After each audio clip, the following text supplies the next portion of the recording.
How we doing, man? Doing good. I'm doing good. How I'm you? I'm I'm glad to be on your show. Yeah, man. Appreciate you for coming on, man. How things been? And it's been good. It's been everything's been moving fast, honestly. Yeah, man. So Like you stayed in Missoula to train? yeah, I did. Yeah, I stayed out here. I just trained. I had a personal trainer. He was training me up at the peak. Yeah. So my one question because I saw your interview after the pro day today with all the media members out there. Are you planning on going back home, or like are you planning on Missoula kind of being your home base, or what does that look like now? Now that you've finished the pro day, are you going to stick around here, or what does that look like? Yeah, so I'm gonna stick around here until after the draft is over, just to see like where I'm gonna be playing ball at, just Hmm. seeing what's going on, and then from there, I'm gonna go to wherever it is that I'm gonna play ball, and then Absolutely. um, just kind of set up my home base from there. Yeah. Honestly, Yeah. like I have family in California, so I could always go back to California whenever. But my Absolutely. lease isn't up until June, so Ah, I'm like. okay. I get that. So, bro, I thought you did phenomenal today, bro. Like I don't know what I was expecting. I didn't know what you were gonna run or anything like that. But talk a little bit about how you feel after your pro day. Like I thought you did a lot for yourself. You know, if they weren't thinking about you, if they weren't checking for you, I think after what you did today, they're definitely gonna be checking for you. So talk a little bit about what you did today for your pro day.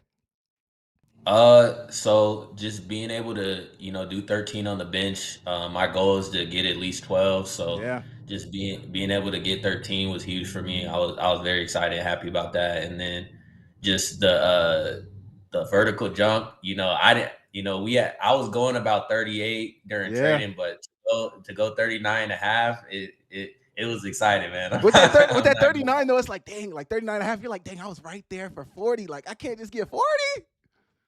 You want to know what's crazy? What? So when I first did the jump, they after I did my second jump, they were like 43 and a half.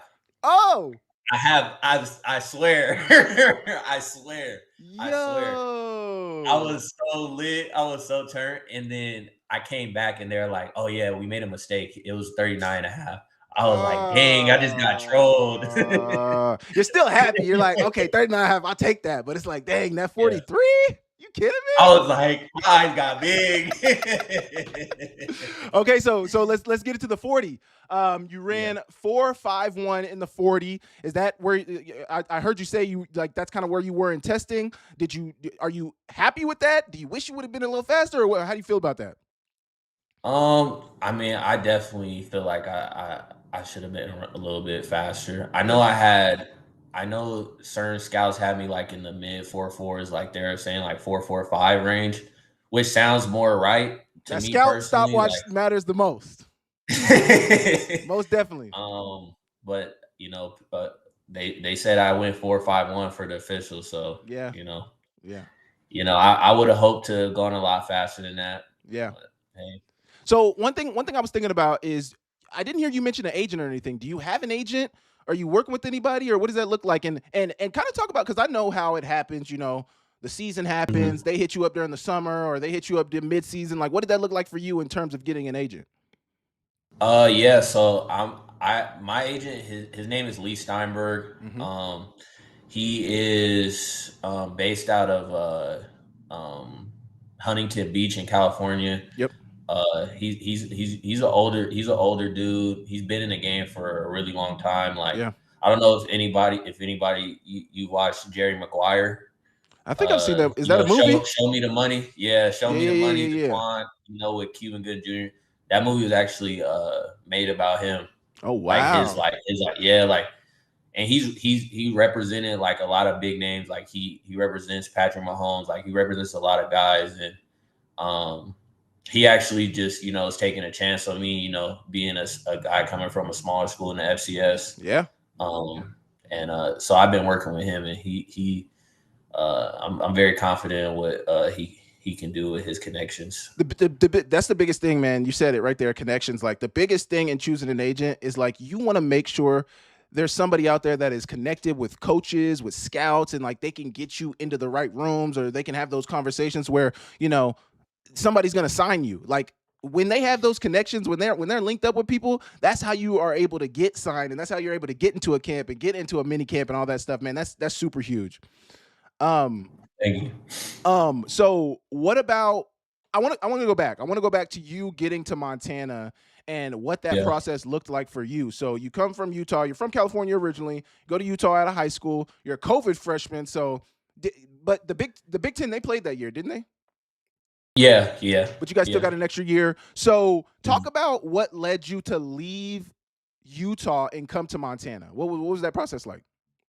Yeah, so I did my really I did 3.5 years at Utah. Yep. I was fighting, I was playing special teams, trying to crack the rotation, and it just got to a place where I was about to graduate, Yeah. and I was just like, man, I feel like I didn't try to I didn't leave, I didn't run from it, Yeah. I was like, I really grinded it out as best as I could until I got my degree, and I was like, all right, well, I think it's time for me to just go ahead and grad transfer and Yeah. try to go find somewhere where I could get on the field and make an impact on the defense at corner. So I just decided to hit the portal, and Coach Erickson, the old receiver coach, Yep. Coach I Bryce know Coach Erickson, Erickson. Yep. yeah, he hit me up and he was just like, would you want to like be interested in Montana? And I was like, I mean, I don't really know nothing about Montana. But you've been in Like, Utah, so it's not much different. no, it's not at all. It was just like I'm from California, so I didn't really know much about like Montana. Like it's Yep. just it was one of those places where it's like, South Dakota, North Dakota, but like you don't really like know about it, Yep. Yep. And I think for me, I didn't realize how big football was here. I didn't Absolutely, man. realize how serious the fan base was. I didn't realize, how great of a coaching staff, was up here, with Coach Hauk and Coach Tim and Oh just shit. all those guys. Sorry. And then just no, it's all good. um, and yeah, like Washington Grizzlies Stadium, just like I didn't know it got like that. Like I was Yeah, like, man. what? Like, and so once he kind of told me like just like, and then he showed me how many guys like have had an opportunity, to play at the next level. I was just like, yeah, like it piqued my interest. I was like, yeah, Yeah. I mean, so So, did you have any other offers? Were there any other schools looking at you, or was it just Montana? yeah, so I had Nevada. And let me say this, the transfer portal is kind of it's weird because you can have an offer and then it could be basically gone the next day. Or they can just decide like, oh yeah, like we decide to go with this guy. Like it's just super fast moving. Yeah. But during my time, I got an offer from Boise State, and then the head coach, Coach Avalos, he ended up getting fired. So Yeah. Boise State got exited off, but he offered me like literally right when I got out the portal, and then Missouri State offered me, Cal offered me, Nevada offered me, Southern Utah offered me, and then Montana offered me. Okay. And Montana won. Yeah, they were the last trip, Yeah. and I just felt like I was like, man, like I feel like I could come here and give myself an opportunity to play at the next level. And Yeah, man. I really didn't want to go into a room that was like stacked Yeah. at a P. Like I didn't want to go to like another P4 and then the room is stacked and I don't get an opportunity. So that's kind of where my mindset was at that time. I was just like, yeah, I want to go somewhere where like I can go in and the room's not too stacked and Yep. I can make an impact. So you got here in 24. Who was in the room Mhm. with you? A young Keon was in the room, right? Yeah, it was Trevin, and then it Trevin. was Yep. Ronald Jackson, Yeah. Yeah. me, Yeah. and then Keon, Okay. and Yeah. RJ. We call him RJ. He transferred. Yeah. Yeah. Yeah. Yeah. Uh, Where'd he go? Akron or Old Dominion or something? yeah, he went Old Dominion, and then he transferred to Ohio, and he's at Okay. Ohio right now. Okay. Okay. So was like obviously Montana, the year you came, Montana was just coming off a national championship. Was that something that they mentioned in the recruiting process? Yeah, Like yeah. That was, that was definitely something I was like, oh, okay, like Yeah, that's yeah, yeah. interesting. Like I like it would be dope to be able to win a national championship. Yeah, man. So We came close, but yeah, man. man.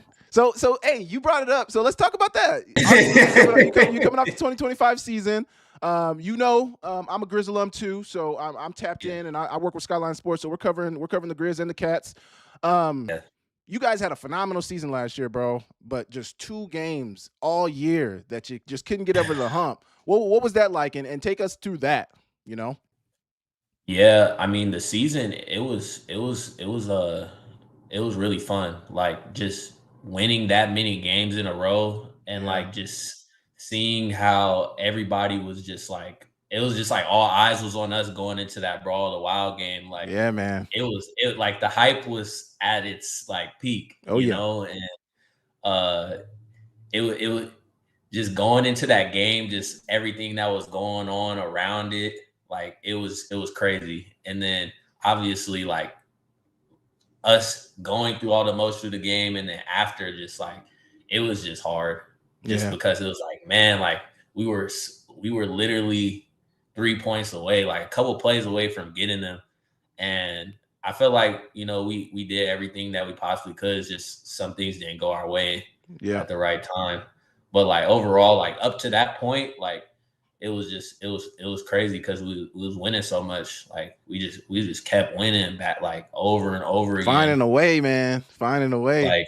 Like this, there's a couple games where I was like, dang, like we really just we got it done.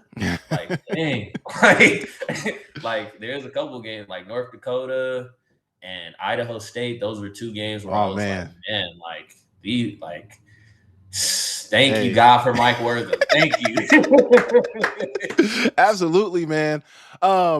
Okay, so I want to ask you about who was Utah. Is Utah's big rival? Is it Oregon? Who's Utah's big rival? BYU's their big rival. Okay. I feel like USC though was really like where it was at. I feel like those games were pretty like heated though as well. Yeah. So how would you say the brawl compares to like BYU or the USC games that you experienced? Yeah, I would say they're more intense for sure. Yeah, I would say they're definitely more intense. So I don't know if I guess I was a little tapped in as a player when I was at Montana, but like for you, obviously the talk online gets really loud during that game. Were you guys kind of like tuned into any of that, or do you guys try to just block out the noise? I mean, I was trying my best. It was hard though. It gets loud. Was just like, yeah, like I just felt like that's all anybody was talking about. Like, man, I'm on campus, I'm in class. That's all people that asking me about. Like, and it's just crazy because once again, like you would never think like if you're not like I'm from Oklahoma. I know exactly what you're saying. Like you're not thinking, but like this is more intense than any rivalry that I've ever been a part of. Like it is literally the most intense. The fans are in it. Like everybody's in it. Like it's real life. Like and it made me really appreciate like just being here because like that's what you want. Like you want to like that's what you're looking for. Man. As a ball player, like you don't want something to not mean that much, Yep. You want it to matter. I said this. I see this all the time, man. Like players want to play somewhere where the ball matters, where the fans care, where people are tapped in, and where if we don't play perfect, people are gonna let us hear about it. But like that's what you want, man. Like you want you want to play somewhere like that. So I do have a personal question, bro. You used to have locks. What? I did used to have locks. What locks. happened, bro? You know what? I was just like, it was time. Like I had them for a minute, and I was just like, I think I'm ready to start fresh. And I don't know. I just felt like it was time. Like I liked my locks, but it was getting to the point where I'm eating you already know, you eating and it's like now I'm dipping in my drink. I'm like, all right. And then there are no they're not like any locticians out here like too crazy. I was just like, man, like I'm already knowing, bro. I started doing my hair by myself. My wife did it when she was my girlfriend at the time. She was doing it, and this is like we met in 2018. She started doing it like within a year that I met her, and then she kind of got tired of doing it, so I started doing it myself. And man, that's how it is. But I do get what you're saying with like it getting in your drink and your food and stuff. Like mine started getting like, how long did you have them for? I had them for about I would say like 3.5, close to 4 years. Dang, your hair grows fast Yeah. because yours were like damn near my length. Yeah, my hair. I got a little bit Native American in me, so Okay, okay. it grow Yeah. pretty quick. Got that good Um, hair. yeah, and maybe I might bring them back. I don't know. I like the short hair right now though. It's Yeah, yeah, yeah. easy. Fade look nice, bro. It's Fade look nice. Thank you, Uh, thank you, thank so you. They so got me right. did you go somewhere out here? Did you go to in the mall where they be cutting hair? Like, was it Fades or Yep, something? yep, yeah. I went to House of Fades. House of Yeah. Fades. Yeah, yeah, yeah. Did you feel different when you cut it? Like, did anything feel different? Like a weight off your shoulders, or like, yeah? Yeah, bro. I'm not gonna lie. Like, I felt like I don't know. It just felt like how can I explain this? It just felt like I didn't hold as much like I don't know weight like stress. Like I feel like Yeah. maybe I was holding some stress in my hair, and it I've just heard felt like that, when I bro. yeah like I just felt like more just like I don't know. It just felt less stressed. I guess I don't know how to explain it. Yeah, yeah, yeah. It's I weird. really It's one feel of that. those weird, like phenomenal things that like you really can't explain, but like you just You feel know it, when you know. Right. Right. So obviously, draft is coming up. You're hoping to get that phone call. What would you say? Well, first off, I want like talk about the journey just to be here. What does that feel? What's that feeling like to be here right now, and just to be even have the opportunity for a team to come grab you? Like, what does it feel like to come from young Kenzel Lawler to now be where you are at today? Like, talk about the journey and how it makes you feel. Like it's been a crazy journey. It's been like a wild journey for me. Like I felt like going to Utah out of high school. I feel like I had a I wasn't like a 5-star recruit, but like I was a three highly recruited 3-star recruit, Yeah, and I felt like I had a chip on my shoulder, and I feel like there's some expectations around me going to Utah and being able to get on the field there early and play, and it just didn't go that way.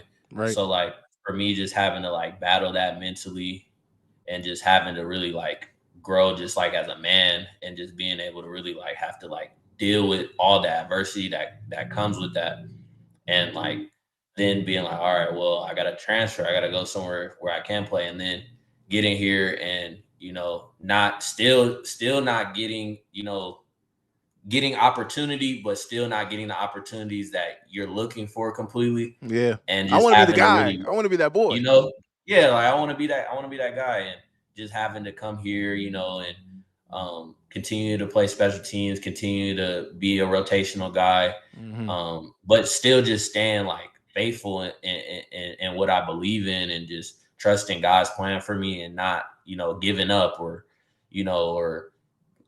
settling for less because it's Yeah, like, oh, maybe it might not work out or like just doing my best not to worry about any of those things and just being like, you know what, like I'm gonna see this through, yeah, like I'm gonna see absolutely. it through and just finally getting that my senior season this past season and just being able to just show what I'm capable of doing. Like it just was so like like it felt so good. Like I it bet, felt so bro. good. I think a lot And of then kids. I think a lot of kids this day need to hear that too, bro. Because I feel like obviously you transferred one time, but I get what you're saying. Like I got my degree. It just felt like time. Oh, one thing I wanted to ask you about that before I make this point. Did a coach have a conversation with you when you were leaving Utah? Like, did they tell you anything? Like, hey, like you probably should jump in that motherfucker, or like, was it just so it was kind of crazy because they didn't even really want me to go. They wanted me to oh, stay another year. But for me, I was just like, bro, like y'all have told me that every y'all are year gonna y'all play telling me. me Like it's every coming like, and it ain't like coming? I'm like, bro, like this is my third, fourth time of y'all telling me that, Yeah. and they're like, yeah, like, they called me. It was funny because I was telling them like, yeah, I'm about to go on these visits, and they called me in the office and they're just piquing my interest, just seeing like how I was feeling, and everything. And I just told them I was like, yeah, like I'm going, coach. Like I'm transferring. Like Yeah. I gotta go somewhere where I could play, where I know like at least just get a fresh start, just to Facts. just so in my mind, like if I don't if I would have stayed at Utah and then things didn't work out, I feel like I would have regretted it. Haunted you. So I was just like, yeah, I gotta go. Yeah. And I'm sure the Montana and having the success and staying down, bro. And that's what I was gonna say is like, I feel like a lot of these kids today could learn a lot from your story, bro, because yeah, you did transfer. You did leave where you originally committed to go to. But at some point, it gets to a point. It's like, okay, if y'all are going to keep playing with me, I got my degree. I stayed as long as I could. I'm jumping in this portal to go prove to myself. It's not even to prove to all y'all out there. Like, I just want to prove it to myself that I can do it, bro. Like, because like I know I'm him and I know I did it in high school, but like at that point, it's been what 3-4 years since you did it. So it's like, can I still do it? Can I? Can I? Right, exactly. And talk about that, about questioning yourself and like, self-doubt is a real thing, bro. It's a real going into these environments where you're finding yourself competing against, the top guys, you know, you get to a place where you, like you said, you start down a little bit, especially if you haven't done it in a while, like, and you start questioning, like, man, like, am I really even good enough to do this? Like, yeah. And you can it just naturally happens because it just doesn't make sense in your mind because of how you were able to get to this place. Yeah. And now you're not able to take that next step. Yeah, man. And it's just like that mental grind in your mind. And you're like, no one else is telling you that you can do it. Maybe your parents, but like, that's my parents. Of course, they're going to tell me that. Like, absolutely. You know what I'm saying? Like, my coach is not telling me that, they not showing me love like that. My teammates, we cool and everything, but like, they gon', at the end of the day, like, everybody got to eat. Everybody got to eat. Like, and nobody's here to like coach your ego type, like. Facts. Every now and then you'll have a dude on the team. Like, I had dudes on the team that'd be like, yeah, Kenzel, you could do it. Like, you could play, bro. And I appreciate those guys, but for the most part, like, when you're not playing, you're not hearing those voices. You're not hearing that as much. Like, you really got to battle like the own like voices in your mind telling you that you can't do it. And then like, that's just like, and I've seen like so many of my teammates, like I had a couple guys just quit. Like, they was just like, I can't keep going. Yeah. And I respected it, but like, I just knew for me, like, I was like, I gotta just see it through. Like, whatever happens, like, I just gotta see this through. Yeah. Like, yeah, like, nah, it's real. I feel that, bro. Mental health is huge in football and sports, especially D1, any level, honestly, like, where you going through adversity like that, like, it's huge. Yeah, man. Man, I just lost the point. I was gonna ask you another question, but I get you, bro. I get what you're saying. It's tough. Oh, that's what I was gonna say. So the work, man. Like, I'm big on the work. Anytime I'm talking to young kids and I'm talking to them about what they want to do, where they want to go, where they want to make it to, I always tell them, never let the work always has to come first. Like, you got to work, you got to grind, you got to put that time in, man. So what did that look like when at Utah, you feel like you have the ability, you feel like you're not getting the opportunity, and then at Montana, you're still not necessarily getting the opportunity that you feel like you've earned? What did the work look like? Did you ever falter on that, or was it always consistent, working? And what did that like? Talk a little bit about what that looked like behind the scenes. I think when I first came in, I was working hard, and I was still figuring out how hard I needed to work. Yeah. Like, I was never one of the dudes that was like just a couch potato and just didn't, and just didn't do no work. Yeah. But I think being at Utah and then just developing there, it made me realize like how much harder you really do have to work, to really be in that category with those guys, being around dudes like Clark Phillips, like, this guy is waking up at 4 a.m, going and doing a workout, and then going to our workout, and then like, you like, wait, you doing all that? I'm like, bro, I'm like, you lying, bro. Oh my gosh. Yeah, man. I'm like, bro, you not doing that, bro.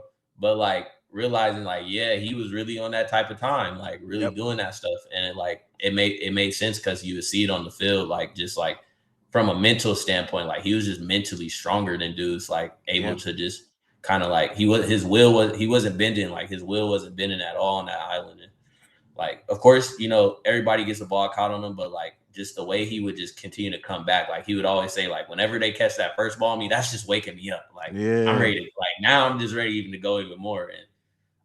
And then coming to Montana, like just seeing the work ethic and the culture just here, like in Montana, like just seeing how guys worked, how mentally tough, like the like everybody was, like it's just funny. It's a Like Bobby like Houck staple, man. You it's got to be like mentally tough. hamstring. Oh, you got a strained hamstring? Oh, what? We All don't right, now we don't like gotta take it too far. Some of it's like, all right, coach, like my leg is falling off the bone. Like I can't run. But I do get what you're saying. I do get what you're saying. I definitely get what you're saying. I was like, dang, like, all right, this is different up here. They really getting after it up here. Yeah, And man. then just being able to just find it. I really feel like it's something clicked though, this past season. Like Mm-hmm. I think I was always like taking like mental reps in my mind and preparing myself for whenever my time did come. But I think that like going into this off season, seeing like, okay, I'm the oldest in the room, so I gotta be a leader. And just knowing that like, yeah, like RJ transfer, Trevin graduated, Yep. I have an opportunity, and it's real. It's not like, oh, I have a guy in front of me.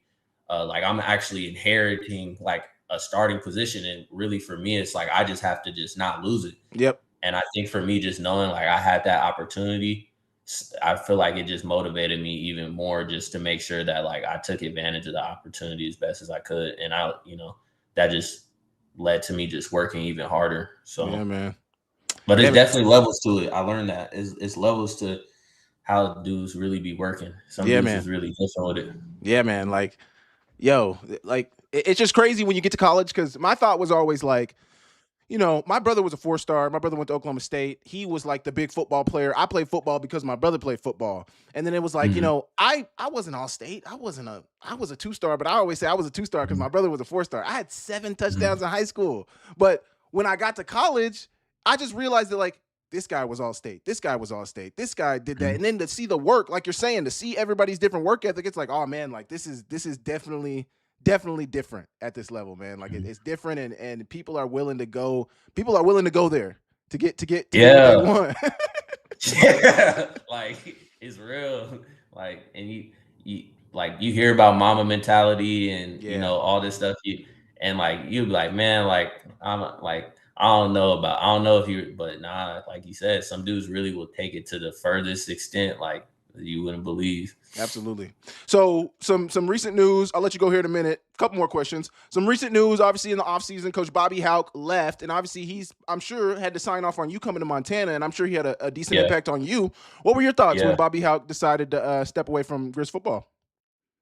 Honestly, I was surprised. I mean, I didn't think he would ever leave. Honestly, I mean, I thought he was going, stay here and keep winning and doing his thing. Yeah, Um, I mean, I think that it makes sense though for him to, go to Illinois. yeah, I mean, he's gonna be making a lot more money, and it's just a great opportunity, to be in the Big Ten. yeah, So, kudos to him for being able to have that opportunity. But it definitely was a shock to me. I was like, dang, like I feel like Coach Houck like is Montana, yeah, man. like Yeah, you it know. was a shocker for So, sure. What would you say? What would but you say about the type of impact that he had on you? Did he have an impact on you, or what would you say about that?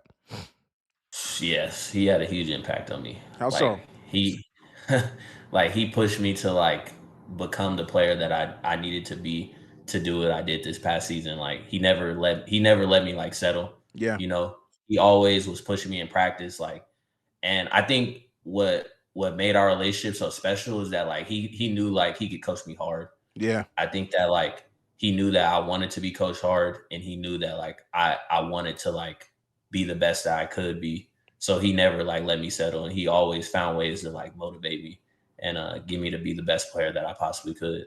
So absolutely. Yeah, man, I got a soft spot in my heart for Coach Hauk. Obviously I'm in the media, so I can be. I was hard on him at times, as we got to be out here in the media. But I will yeah, always say, like, I didn't have the career that I had before Hauk got here. I was under Coach Bob Stitt. how it got here in Mhm. 2018. And my career absolutely turned around. I was an All-American in 2018. I was an All-Conference player in 2018, and I give a lot of credit to Coach Houck for how my career arc changed, man. So I got a lot of love for Coach Houck, and he's always gonna be remembered in Montana and loved in Montana. Always, always. So to close things out, you got any messages you want to send? What would you? One more question, for at least Yeah. for me, unless you got anything at the end. What would you say to the young kid that's watching you right now or listening to this right now? What would you say to them about keeping their head down, staying consistent, and getting to where you are right now? Yeah, I would just tell them that you just got to continue to set goals, set your goals as high as possibly. Like if you're not scared about your goals, then you're not doing it right. Like I'll just say just set high goals and just continue to be persistent and just know like you might not get those goals, but that doesn't mean that that's a loss. That just Absolutely. means that it's an opportunity to learn and just continue to keep learning from those losses and then be grateful for the wins because you're gonna win. You're Yep. not just gonna lose the whole time, you're gonna win. So be grateful for those and just stay consistent no matter what happens. Like just try your best to not be too high or too low, but just be even keel about it and just know like nothing's ever guaranteed, nothing's ever promised. And at least if you work hard, you at least give yourself a chance. Absolutely. Absolutely. Well, congrats on a phenomenal pro day today, bro. I'm super happy for you, and I'm gonna be watching, and hopefully you get that phone call on draft night that somebody's gonna bring you into camp, or yeah, I'm just excited for you, bro. So keep Thank us you. updated with what's going on. Hopefully after you get drafted, we can have you back on, and we can chat about how you did it, man. So thank you for coming on, dog. Thank you. Thank you for having me. I was a fan. I've been watching the videos with Junior and Dylan Yeah, yeah, Cook. deep So ball. I'll be Me and watching. Keenan. Yeah. Hey, me I'll Keenan, be Keenan, watching it. I'll be Keenan is a watching. clown, man. We Keenan is a clown. I love Keenan. So Keenan, me and Keenan, I came in Mhm. 2016, and so actually, let me Yeah. take you back. Keenan was I was a senior in 2015. So Keenan was he took me on my official visit. And Got I you. remember when he Okay. took me around, and I was just, man, like it was the best time. I absolutely had the best time. And then like Yeah. I remember. So I'll never forget. We walked onto the turf, and Keenan came up to me. He was in his pads, and they're showing me to the student section for where all the recruits go. And Keenan was like, "Hey man, uh, like I'm Keenan. Nice to meet you. I'm your host tonight. yeah. Like you're gonna have a good time tonight." And boy, did we have a Yeah. good time. But I never forget standing in those stands, just how it felt. But then, so Keenan Mhm. was there for 16 and 17 of my 16, 17, 18 of my career. And then, Mhm. we took over. But man, I love Keenan. It's been awesome doing deep ball with him. Appreciate you for watching, bro. Yeah. Yeah. No doubt. No doubt. Y'all doing something for real. I, Yeah, I man. enjoy watching it. Yeah, man. Well, good luck, bro. All the Thank you. best to you. I'll be praying for you, and happy Thank for you. super super excited for what you did today, bro. Congrats. Thank you. Thank you. All Thank right, you. I dog. appreciate that. All right. Peace.